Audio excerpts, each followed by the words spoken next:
o'clock Eastern hour. We continue to watch the assemblage of thousands of people in Boston. Boston police say the group known as the Boston Free Speech Coalition, which had a planned and permitted demonstration. That demonstration has ended. You're looking at images from earlier today, which appear to be part of the crowd control task of the Boston police. They were trying to keep members who were demonstrating on with one spirit and keeping them from interacting with demonstrators of another spirit. Also, there were counter demonstrators, counter to the Free Speech Coalition, who were there in Boston. They're in the name of unity and harmony. So again, we continue to watch even as demonstrators disperse. Still a lot of people on the street, and still you're seeing Boston police in the city at work trying to keep the harmony in that city. Our Polo Sandoval is there on the ground in Boston. Our Sarah Seidner is also there in Boston. First, let's go to Polo Sandoval and what's happening from your vantage point.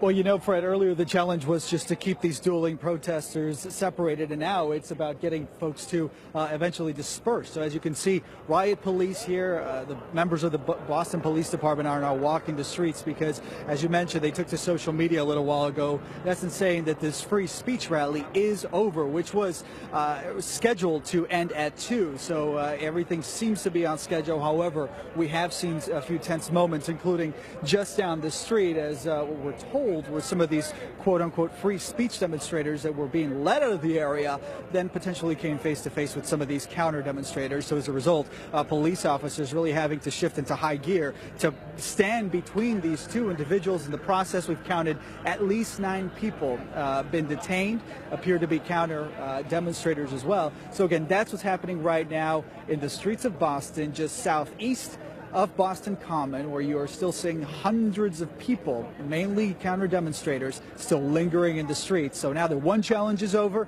the next challenge for law enforcement here is clear the streets. All right, Polo, thank you so much. Let's check in now with Sarah Seidner. From your vantage point, what are you seeing?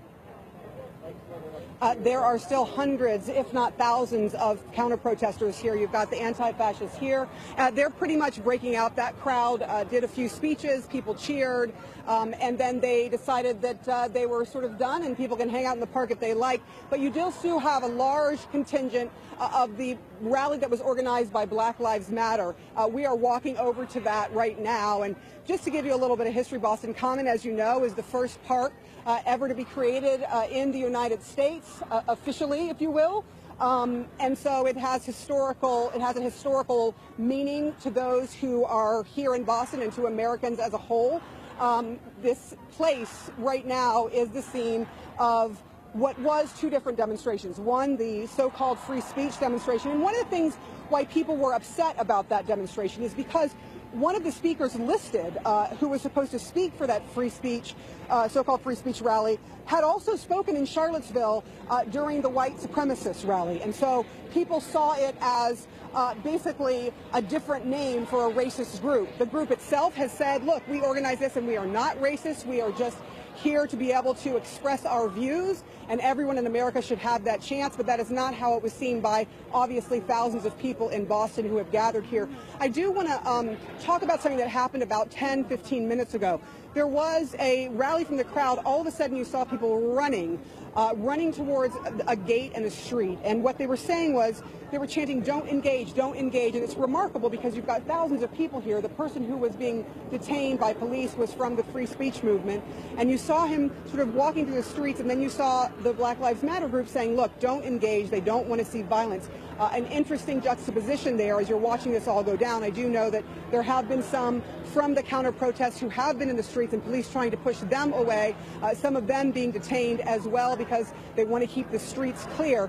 But all in all, this has been a peaceful rally, a rally filled with people who wanted to show the world what Boston is about, a city that has had a long history of a racial divide and racially charged issues here.